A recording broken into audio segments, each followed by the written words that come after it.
मान लो 2 लिट्टी चली गई, फिर कितनी बची? बोले चोखा बचो। और बिहारी आदमी होता ही खतरनाक है, लिट्टी गई तो क्या हुआ, चोखा तो बचा। तो सामने वाला समझ गया, बोले बिहार के हो? बोले बिल्कुल हैं। कल हमने कहा था कि बिहार में बहार आई है, आज दिख रही है।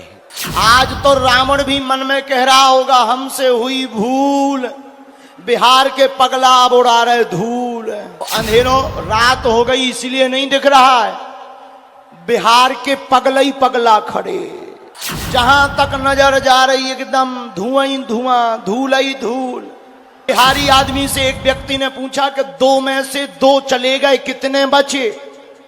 बिहारी बोला हम नहीं जाने। नौबतपुर के तरेत पाली मठ में आज धीरेन्द्र शास्त्री का कथा का दूसरा दिन है। जनसैलाब उतरा और इस जनसैलाब को देखकर बाबा भी मान गए कि बिहारी बहुत खतरनाक होते हैं। कल उन्होंने अपने कथा में एक बात कही थी कि बिहार में बहार है और आज बहार भी देखने को मिल रहा है। बाबा जैसे ही आसन पर बैठे, हजारों लाखों समर्थकों की, पुजारियों की, भक्तों की हुजूम देखकर वो भी चौंक गए और उन्हें याद आ गई पुरानी एक बात बिहारियों को लेकर। उन्होंने कहा कि मुझे याद है एक बार एक बिहारी मिला तो दूसरे ने पूछा जो बिहारी नहीं था कि 1 और 1 कितना होता है, तो उसने कहा मुझे नहीं मालूम है। तो एक दूसरे व्यक्ति ने कहा कि ये बिहारी है, इसे नहीं मालूम है।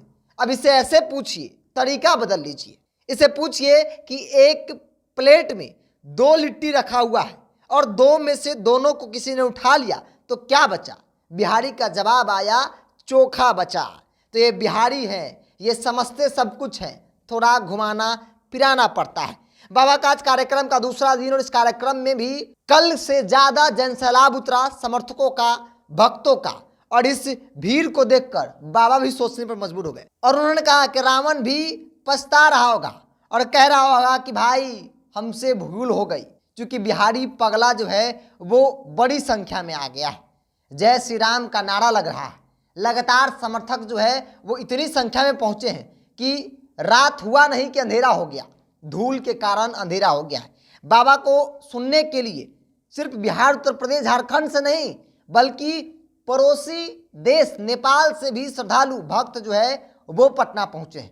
लगातार पटना पहुंचने वालों का सिलसिला जारी है। कल दिव्य दरबार होगा और उससे पहले आज की कथा में सुनने के लिए लाखों की संख्या में श्रद्धालु जो है वो तरेत पाली मठ, जहां पे बाबा का कार्यक्रम है, वहां पे पहुंचे हैं। और कल जो अनुमान लगाई गई थी कि 2 से 2.5 लाख के आसपास लोग पहुंचे हैं, लेकिन आज दूसरा दिन उससे 2 गुना संख्या में लोग पहुंचे और इस तस्वीर को देखकर बाबा भी चौंक गए। बाबा लोगों से रिक्वेस्ट कर रहे हैं कि सभी लोग बैठ जाओ।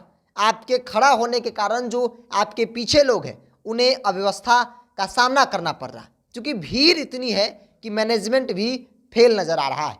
अंत में बाबा को रिक्वेस्ट करना पड़ रहा है कि सभी लोग नीचे बैठ जाइए ताकि पीछे वाले व्यक्ति भी आसानी से मेरी कथा को सुन सके।